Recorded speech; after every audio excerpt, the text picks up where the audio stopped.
Hello, welcome back to Aetheral Space 1.6. We're here for another chapter as it's released on Royal Road. Ooh, exciting audiobook. It's just like you're subscribed to Audible, who should give us sponsorship. That's very, very bold of you. Audible, we're here. Audible! Audible Coon. Audible, I see you. Alrighty. So, I haven't read this yet, but like a brief skim just looking at the page, I assume this is switching back to Musashi. Well, it's Ruzazi's in the scene, but not necessarily switching to him. Okay. Please So, begin. does this chapter have a name, by the way, or are they just like... They are named when they go up on Royal Road, but I think of the name immediately before posting it. Alright, you should bleep that out so no one knows your secrets. Okay. I won't, but okay. So, Rikale did his... That's how you pronounce it, right? Yeah, or Rikale. Rikale did his best to conceal his anxiety as he mechanically chewed his steak. While his knife cut through the meat with satisfying ease, he couldn't help but draw a connection between the eating utensil and the sword of the man at the other end of the table. The Lord Mayor found himself wishing he didn't like his meat quite so bloody. "It must have been a dull journey, planet-side," Rikale said, grasping for conversation. "Not at all," said Musashi, with that damnable neutrality in his tone. "Oh, not at all." He and the special officer, this Atoy Musashi, sat in the Lord Mayor's private quarters, the automatic furniture having shifted itself into a meal configuration. A round table with cloth draped over it like a wedding dress over a bride, the lights above dimmed to provide a relaxing atmosphere. The night city of Barek Kor lay spread out outside. I would just say spread out. No, that's a weird way to read it. Spread out outside the window, lights glittering in the dark like a reflection of the stars above. I would just say lay bare outside the window, I think. Rikale took another bite of his steak. Atoy Musashi just sat there. He had refused the offer of a meal. That was worrying. That implied he wasn't the kind of man who could be bought. The Lord Mayor knew now that the special officer was here to search for this Hadrian brat, but if he caught a whiff of any of Rikale's personal activities, that would be the end of him. "How do you... Rikale tapped his fork against his plate. "How do you intend to proceed with the search?" Musashi replied immediately, like this was a conversation he'd rehearsed many times. "There's specialized hardware inside Hadrian's cadet suits. That gives us something to track. Likely the criminals have disabled it already, but it's our best starting point." Rikale nodded vigorously. Yes, of course. And, failing that, we will have to begin a less peaceful search. Interrogation of figures who may have come into contact with the criminals. They'll require repairs, after all. Arrests will have to be made." Rikale paled. Being in custody wasn't even an inconvenience for the hyena, but he'd take it as an unforgivable insult. Is that so?" he said quietly. "Yes, there's no need to be afraid. I've conducted operations like this before." "I'm not afraid." "Please don't lie," frowned Musashi. "It's unbecoming of your position." "This little shit!" Oh my god, this is really a book that feels like Tanhony. I've talked to him so much, I know all the Tanisms. He thought just because he was a special officer, he could look down on him. This Musashi had achieved his position by being able to swing a sword around, or so his records said, while Rikale had worked for it. Years upon years of nurturing friendships, building connections, and calling in favors until he'd been able to get this position from behind the minister's back. He tightened his grip on his steak knife. Oh, how he'd love to. Not yet. "I appreciate the advice," Rikale said as calmly and evenly as he could. "My men are, as always, at your disposal, Mr. Musashi." Musashi rose from his seat, hand resting on the hilt of his sword. For a moment, Rikale's heart jumped, but when no attack came, he realized that was just the special officer's neutral stance, like in a fighting game. just hopping. He's bobbing up and down. Yeah, of course, the swordsman said, nodding respectfully. "We have to deal with this quickly, else it will cause a deal of trouble for the minister." And with that, he left the room, presumably off to begin the search he'd been talking about. Good riddance. Although he'd given out a nugget of useful information before he left. "It will cause a great deal of trouble for the minister, eh?" Goalie had been trying to get rid of him for years. Doubtless this little episode was another attempt to do that, at least on some level. But he'd made a mistake. He'd let Rikale know about this threat to his reputation. If things went well, Goalie could survive the humiliation of it. If they didn't, judging eyes would begin wondering if he was really fit for his throne. Rikale's mouth twisted from a flat line into a smirk into a grin. To tell the truth, Lord Mayor had been the utmost extent of his ambitions, but those words from Musashi had opened up the path to a new position. Minister Rikale. It was achievable, and all Dragon Hadrian had to do was die. Sounds like a lot less work. We ought to give it a try. I'm sorry. Minister Goley often thought that he'd made a fine show of anger for one who has never felt it. Speaking more broadly, he'd never felt sadness or fear either, but his anger performance was what he was truly proud of.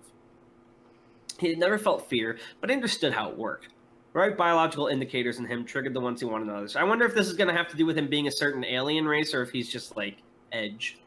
He assumed it was only natural for a subordinate to experience fear when presented with a shouting, ranting superior. He had chosen the majority of his direct subordinates because he understood how they reacted to such stimuli, after all. Goley's eyes drifted over the half a dozen holographic screens arranged in front of the window, the space-black background providing a fine contrast to the images and text. After the incident, he'd retreated to his personal craft to begin planning his response. The Star Sailor had been a gift from the Third Minister, a thank you present for voting for him in the last ministeriate election. Did I say that right? Let me correct that, because we changed that. The last body election, that was, sorry. The last body election. I guess you could say that the other opponent got bodied. Goley understood that it was aesthetically beautiful, and the quiet available on it was a welcome contrast from the noise and bustle of a military craft. Today's item of interest didn't quite live up to their name. Economic reports from Kalis Breck, Noon, and Red displayed no variance of note. The Supreme still showed no signs of leaving the Shoshanaga, and thank goodness they didn't have that to worry about, and the conflict with the UAP didn't seem to be developing much at all. Did we go over what the UAP is yet? It hasn't been named in the story yet, but it's not much of a spoiler. It's United Alliance of Planets. Okay. He was still You awaiting got a some lore report. for watching the video, didn't you? Is that like the opposite of the supremacy? It's a different sort of state. He was still awaiting a report from Special Officer Muzazi, but he had no doubt that would arrive soon. Muzazi was one of those people afflicted with the disease called loyalty. Goley could insult the man to his face and he would obey, simply because he'd promised to do so. It was a debilitating condition. Wouldn't it be debilitating? That's what it says, yeah. No, you were debilitating. Debilitating. This is the word you're looking for. I'll send you the Google search. Oh, yes, you're right there. Right. No problem. Debilitating, I think, is like bodily harm. I don't know. But a useful one. One that certain others lacked. With a flick of his wrist, Goley brought up... With a flick of his wrist, Goley brought up the file on Lord Mayor Johnston Raquel. Raquel's existence was quite the irritating thing for him. He took great pride in selecting his direct subordinates personally, and yet this man had crawled into his infrastructure like one of the insects that infested that planet of his. Goley wasn't entirely sure, but he felt that he must hate Johnston Raquel. He'd found himself thinking on the Raquel problem quite often lately. Could he simply have him killed? No, inelegant, and it made Goley seem like one of those brutes that governed the Darnell breaches. Darnell? He liked to be... I know. Someone said it was named after me, and I wanted to be... It is named after you. This is friendship, wholesome 100 Keanu Chungus. He liked to be seen as one with a fine, careful hand rather than an iron fist. To Antone Goley, life was a sequence of accumulating assets and deleting obstacles. It seemed to him he had an opportunity to do both here. Special Officer Muzazi was a superb asset. His recommendation by the GID had been well earned, but once this incident concluded, he'd inevitably move on to another assignment and be of no further use to Goley. If Muzazi experienced failure, however, his desire for redemption would make a fine leash to control him with. Lord Mayor Johnston Raquel had rooted himself deep into Brett Corps' infrastructure, forming relationships with the local crime lords. Oh, he thought nobody knew, but the man wasn't nearly as clever as he thought he was. Still, he was a weed that was difficult to pull out. Only the finest grade of scandal, spun carefully and properly, could justify it to his misguided supporters. Minister Goley smiled a thin smile. There was a way for him to achieve everything he wanted. And all Dragon Hadrian had to do was die. That was a lot less work. We ought to give it a try. He just sat there like, haha, I'm in danger. Everyone, Dragon Hadrian has to die. One group of people. Dragon Hadrian has to be our slave. Dragon Hadrian, I'm above everybody. Meh. Do you ever wonder, Serena said, a finger to her chin. What Serena Dell said was doing to the chair beneath her couldn't be called sitting. There are a number of factors humans generally agreed needed to be met before you were considered to be sat on something, and she was meeting none of them. It was more like she was making a bird nest. No, it wasn't even like that. That implied some sort of biological instinct went into this little maneuver, rather than the girl's lunacy. Limbs were pointing in every direction, legs crossed over arms. It was like she'd become a human pretzel. Ugh. A chill went down Dragon's spine. Did this girl truly find such a position relaxing? Insanity. Wonder what, said Bruno. It was a little disorientating watching one body switch between two personalities so quickly. Their face snapped from one expression to another so quickly, Dragon was surprised it wasn't painful. It was certainly painful for him. His cogitant instincts were getting whiplash from trying to observe the inconsistent body language. It was giving him a hell of a migraine. They were sat in the disused hangar Skipper had landed his ship in. He and Ruth Blaine were in the ship itself, presumably hiding anything they didn't want the hyena to know about. Serena, Bruno, and Dragon were sat on empty crates in the hangar space itself. It seemed guard duty had fallen to the dynamic duo. Serena continued. Wondered about the horses. What's a horse? Bruno said. The girl frowned. Zachary used to talk about them all the time. They were his favorite. You forgot? Yes. What are they? Well, Serena dragged the word out, her indignation apparently replaced with an eagerness to teach. They're these four-legged animals, all furry, and people climb on them and ride them around. They're from home. Home is capitalized. Interesting note. I see, Bruno nodded. Why were you wondering about them? It makes me think, horses are only good at being ridden because there were people who wanted to ride them. So, horses adapted over a couple of years, and now they're fast and you can put a saddle on them, right? It took more than just a couple of years, but sure. What if, we'd ridden dogs instead? We? You and me? No, people in general. Wouldn't dogs be good at being ridden if we'd been riding them all along this? I don't know what the point of this is. I don't know. But do you think so? That's how it worked with horses, so it should be the same. I really couldn't say. Dragon was in hell. The last hour, that's me too. The last hour or so had been filled with inane conversations just like this one. Just like this one. Serena Del said just kept on spouting this kind of nonsense like it was genius that she'd been the first to uncover. No matter how clearly disinterested Bruno was, she wasn't discouraged. In fact, that seemed to encourage her. Was she trying to be annoying then, or did it just come naturally? Dragon honestly couldn't tell, which in itself was a little frightening. What do you think, Mr. Dragon? Serena smiled, turning to look at him. Oh, God, no. About what? He said, looking away. He wouldn't antagonize this person. Bruno seemed the sort to beat the shit out of him if he did, but he certainly wasn't going to pretend to be friendly.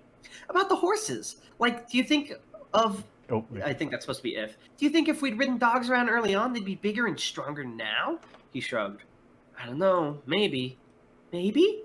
Dragon suppressed the urge to roll his eyes and groan. He'd messed up. He'd become part of the conversation. Well, I mean, that's evolution, right? If humans wanted dogs to ride around on, they'd take better care of the bigger, stronger ones, and then those ones would pass on their genes. The species would get bigger and stronger over time. The girl cocked her head. What would happen to the smaller, weaker ones then? Well, they'd probably die out. Serena widened her eyes and a smile dropped from her face. No. This reads like a book. This really is a book written by you. I know I've said that before, but it's just all of the Tannerisms. What's that?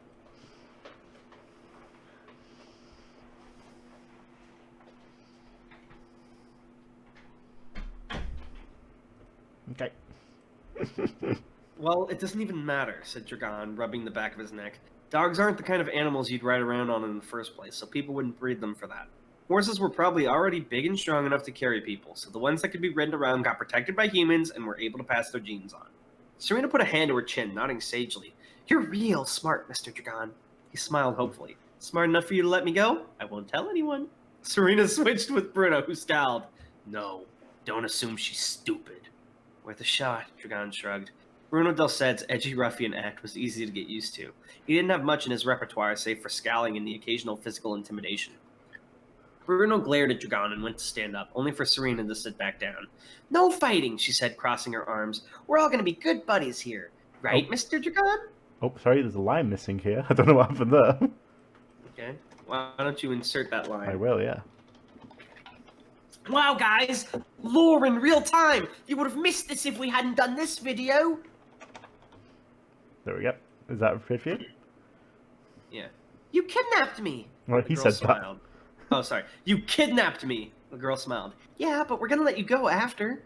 Before Dragon could reply to that idiotic statement, two sharp clanging noises rang out from inside the ship, I assume sparring. The main doors unlocking. A second later, they screeched open, Skipper and Blaine clambering out. The captain held a script in his hand, tapping a finger against it.